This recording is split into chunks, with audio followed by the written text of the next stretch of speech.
Unleash the Prince!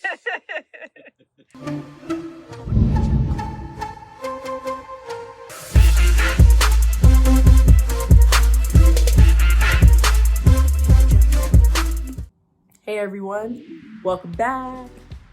As promised, this is my video revealing Jimi Hendrix, my father. My dad is phenomenal. He is a major force in my artwork. When I was younger, my dad kind of found out, that I could draw. And I remember he brought this book home called How to Draw Animals by Jack Ham. It was the first drawing book I ever had, and I remember he just threw it on my bed and he goes, "Here, draw that." And from there, I just kind of took off and fell completely in love with art.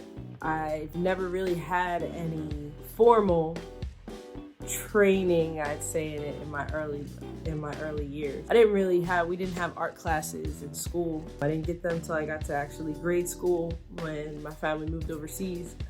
And then when we came back, we had a father that came in, and Mr. Kolb, shout out to him, would try to teach us some things here and there, but we didn't really get art classes. So it's something I kind of missed out on. But my dad always made sure that I didn't have to miss out on those things by bringing me things like that. He introduced me to a multitude of media. I used to do clay, I used to paint on rocks, anything. He just tried to get me to at least try things here and there to see what I liked, where I fit in. And he always pushed my artwork after that. So if it were rocks that I was making at the time, he always sold my rocks. If it was clay, little clay figurines, he'd always sell them for me. I mean, just always instrumental. This piece was very important to me. My dad is the biggest Jimi Hendrix fan.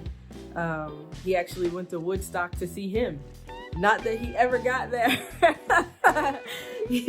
Not that he ever really got to the part where he saw Jimi Hendrix, but my dad definitely was one of those that ventured out to Woodstock, and Jimi Hendrix was his inspiration for that. To honor my dad, I wanted to make this Jimi really stand out. So I knew that my dad, he's not really a get excited kind of guy.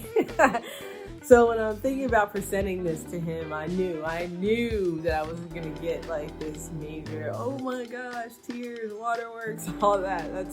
That's definitely not my dad. He's usually a flash a grin kind of type of guy. You giggle a little bit. So, he kind of nurtured my art for a very long time, Dad. Yeah. And you've done a lot for me, whole lot. So I painted this for you. Ooh. I painted this for you, and I knew how much you liked Jimi Hendrix. You loved him. You've done so much for me, including the frames and everything. So nice. He's all yours.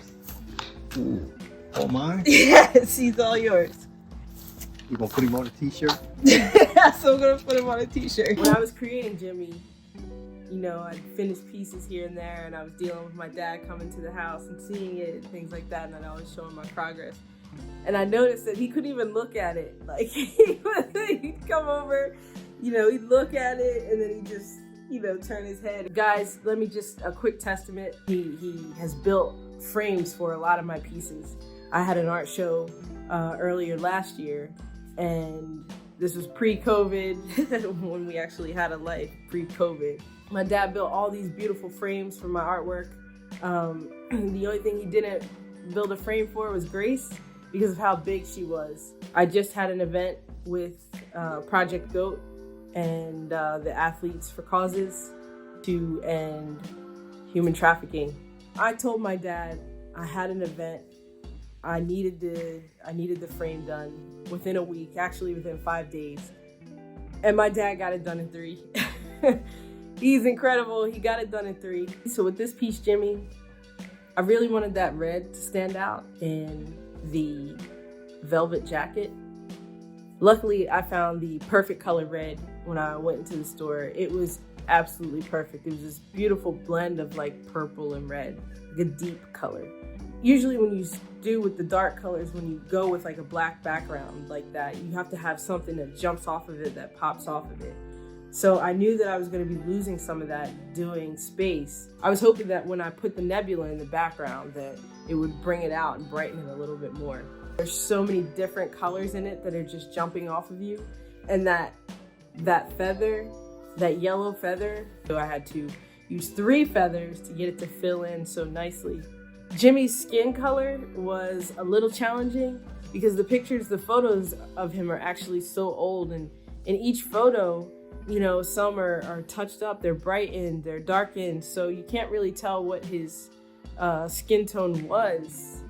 But this was about the most accurate that I could get it. I know that he was kind of like a lighter complected man, but I knew he wasn't like too bright. So getting the skin color right was a bit of imagination, and it took, you know, what I thought that it could have possibly looked like. So without having too much of an accurate idea of what exactly Jimmy's skin tone was. He always told me if I ever did Jimmy, it was his. This one's yours, Dad. Thanks for watching again, everybody. Please don't forget to like and subscribe, and feel free to watch some of my other videos. And please be kind to each other.